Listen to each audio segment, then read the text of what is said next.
বিজয় হয়েছে। আমরা সবাই বলি নতুন বাংলাদেশ, নতুন স্বাধীনতা পেয়েছি। আমি বলি আমাদের দুইটা বিজয় হয়েছে, একটা হচ্ছে ফেসিবাদ, আরেকটি বিজয় হচ্ছে বাংলাদেশ জামাত ইসলামের আদর্শের বিজয় হয়েছে। যে ফেসিবাদী আমাদেরকে নিষিদ্ধ করে বাংলাদেশ জামাত ইসলামকে ট্রাম্প কার্ড বানিয়ে গণবিপ্লবকে যারা নস্যাৎ করতে চেয়েছিল এবং জামাত ইসলামের এই নূরের আলোকে যারা নিভিয়ে দিতে চেয়েছিল, সেই ফেসিবাদের সেই পরিকল্পনা আল্লাহ নস্যাৎ করে দিয়ে জামাত ইসলামের আদর্শে বিজয় দিয়েছেন।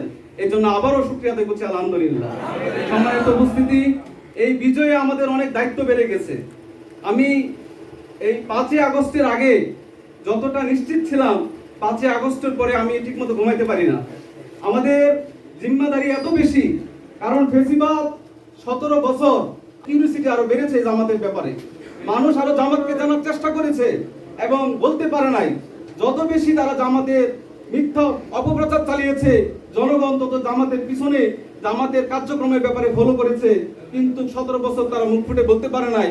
5ই আগস্টের সকাল থেকে সেই জামাতের আদর্শের বিষয় শুরু হয়েছে, এখন পর্যন্ত মানুষ জামাতকে খুঁজছে। এজন্য আমাদের অনেক দায়িত্ব। এই জিম্মাদারি নিয়ে আমরা নিশ্চিন্তে থাকতে পারি না। আমাদের মানুষের কাছে আমাদের ফিরে যেতে হবে। সম্মানিত উপস্থিতি, আমাদের আরেকটি বিষয়, সেটি হচ্ছে 17 বছরে ইসলামী শিক্ষা ব্যবস্থা। এজন্য রাষ্ট্র কবে জাতীয় সরকার হবে জানি না, কবে ইসলামী শিক্ষা আদর্শ শিক্ষা চালু হবে জানি না।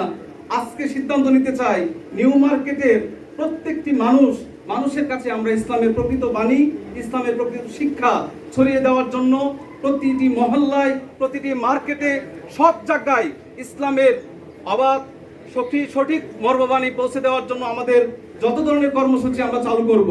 সম্মানিত উপস্থিতি, সর্বশেষ আপনারা সবাই জানেন বিষয়টি ভাইরাল হয়েছে। বিজ্ঞান গবেষণা করে সেখানকার পরিচালক সহ সবাই সেখানে একটি গোপন হিসেবে রাখছে। সেই মেসেজটি দিতে চাই, একটা মাত্রই শিক্ষা, কোরআনের শিক্ষা, যেটাই আমাদের আলো ছড়াতে পারে।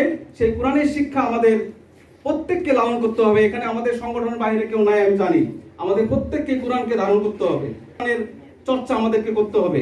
এটুকু আহ্বান রেখেই কথা